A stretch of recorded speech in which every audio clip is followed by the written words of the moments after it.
Pelosi's retirement announcement could open floodgates for a wave of new candidates. Follow this channel, Channel TV, for more updates on international news.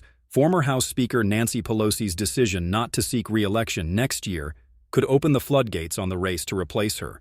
Pelosi, who has served in Congress since 1987, already had two primary challengers ahead of her Thursday announcement.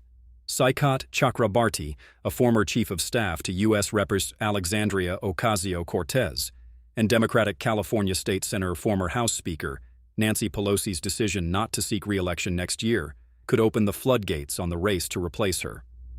Pelosi, who has served in Congress since 1987, already had two primary challengers ahead of her Thursday announcement. Saikat Chakrabarti, a former chief of staff to U.S. Representative Alexandria Ocasio-Cortez, and Democratic California State Senator Scott Wiener. Chakrabarti launched his bid to unseat Pelosi earlier this year as part of a wave of younger Democratic challengers who argued the party needed candidates with new ideas to reshape it in the wake of Republicans' 2024 electoral wins. Wiener, who has represented much of the city in the state Senate since 2016, previously said he wouldn't challenge the former House Speaker. But he argued that it was necessary to get in against Chakrabarti, a self-funder who made his millions in the tech industry. "I never wanted to run against Nancy Pelosi. I have enormous respect for her. I think she walks on water," Wiener said in an interview. "But there are limits to how long you can wait. At some point, you need to get into the race and start making the case to the voters." Other candidates are expected to announce their own bids. San Francisco Supervisor Connie Chan has been floated as a potential candidate, and former San Francisco Mayor London Breed told Politico Friday she is considering running. Already, the field of prospective and declared candidates has sparked discussions about what kind of leader the district should elect to represent a rare, solidly blue open seat. Pelosi won re-election to the San Francisco seat in 2024 with 81% of the vote.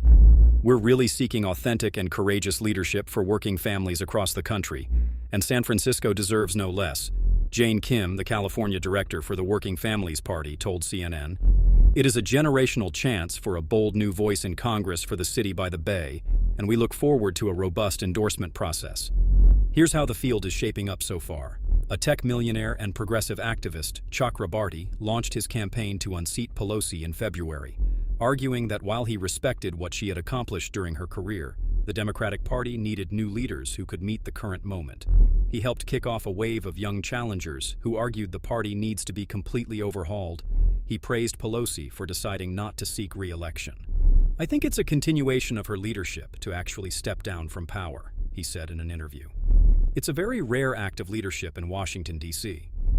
A software engineer by trade, Chakrabarti made his fortune as a founding engineer at the payment platform Stripe.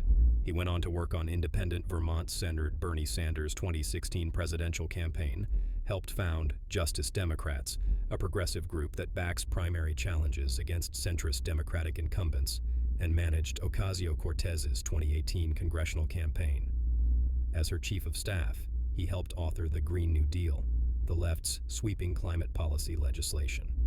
Chakrabarti has pointed to that resume as proof of his progressive bona fides after facing criticism from some San Francisco progressives, particularly over his endorsement of a more centrist Board of Supervisors candidate who ousted a Democratic Socialists of America-backed incumbent last year. He said he's been attacked from both the left and the right.